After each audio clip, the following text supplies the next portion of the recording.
people see me and said, this guy is a land transport specialist. Whereas my transportation system specialist. I'm a transportation system specialist with much experience in maritime. My master's and PhD was actually in maritime, but nobody knew because I didn't practice maritime in Nigeria. So when the President Tinubu was sworn in, he said, I will offer you NIMASA. Go there, make changes, and help develop the maritime sector because I know it is a catalyst to the economic development of the country. It has been challenging. There was no comprehensive policy.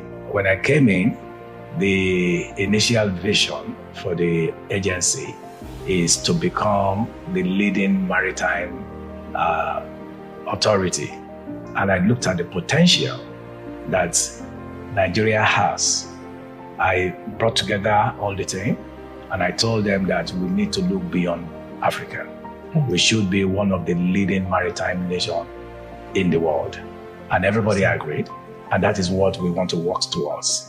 How do I now want to get there? Yeah. How does the team want to get there? The President Bola Ahmed Tinubu, last year signed 6 instruments, meaning giving us to be comparable with any international nation in the world. The second part of it is that there have been some regulations that have been untouched in so many years. And we've picked those regulations up and now we want to domesticate them so that our indigenous shipping companies, other stakeholders, we have the legal backing to be able to operate within Nigeria and outside of Nigeria. And how do we do this? So far, we have 55 regulations to domesticate. 55. Federal Ministry of Justice, I must give commendation to them. Because if you want to play at the international level, you just have to be able to show that you are one of them. You have complied with the instruments, you have complied with the regulations, you understand what they are, and you know how to implement them. So that is what we are setting up. Nigeria territorial water had been at peace for the past 3 years. There had been no single piracy, and this is recorded at the International Maritime Bureau of London, as well as Lloyd's Shipping Registry of London. As you know, we are just a maritime administration and safety concern, so we don't carry arms.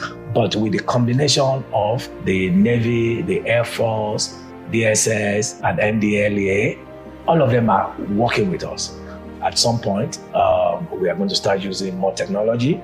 We are going to expand in terms of assets that we are providing for all the enforcement and also for intelligence as well.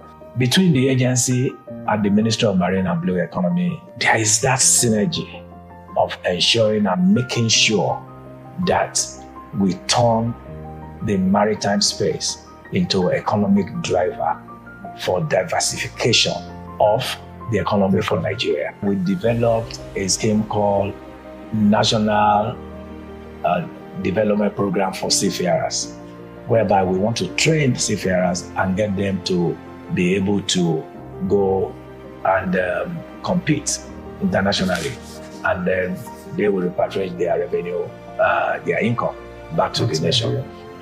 The other aspect that you might start thinking about is employment for youths.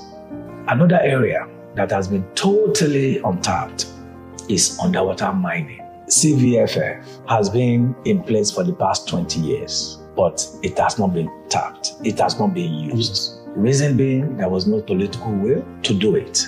We have decided that by the end of this year, God willing, we will start dispersing. We have Maritime Academy of Nigeria, ORON, which over time, this is an academy that has been created over 30 years ago to train seafarers. According to the NIMASA Act, we have been supporting them on an annual basis to train seafarers. Now, the challenge we have been having here in Nigeria is that we do not have enough shipping companies that can take on board the cadets and teach them. But with the CVFF, he will give us more opportunity to train more seafarers.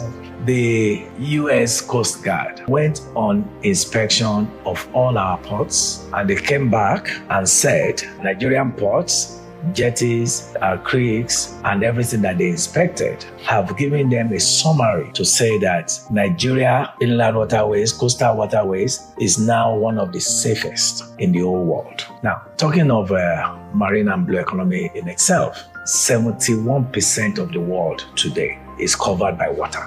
Now, you now want to consider and look at what is under the seawater. And I can tell you the studies that have been done by so many United Nations organizations have determined that the best minerals are under seawater. From drilling and evacuation on land of any mineral takes nothing less than 15 years. Under seawater, by definition, by when you identify it and you excavate it, is 6 years.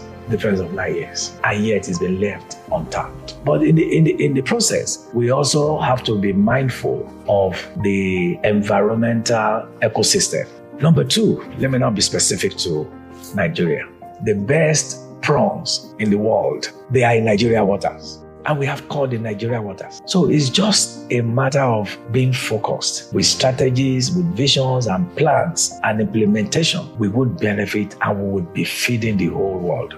But the first one and the major one is trade. Majority of international trade are done on the maritime by vessels going from one country to the other. We need to participate in a trade that is coming in and going out of our country. And if we're doing that, we are conserving foreign exchange, we are giving employment to Nigerians, and we are also having the opportunity to tap into neighboring countries. We have started what we called shuttle diplomacy, and we are going to intensify from next month, where we would touch all the main key countries and sought for their support. Because in the IMO conference, we are very vocal. The truth is that the train is about to leave the station. So it's important for our stakeholders to double their efforts and believe that they will benefit more if they work together with the intention of the government. We are not also looking at our stakeholders alone. We are looking for new entrants, investors who can come and play in this sector. When you are talking of economic diversity, new areas for you to look at and to move into, it is none other than marine and blue economy. It's a success, believe me. NIMASA has repositioned itself. NIMASA has energized the agency. NIMASA has put together all the potentials, and NIMASA is willing and actually championing the diversification in the area of maritime and blue economy. We wish and we would want our stakeholders, whether all stakeholders, new stakeholders, young and old, male and female, to take a bet on us. And I can assure you, it's a lottery that will change your life forever. Thank you.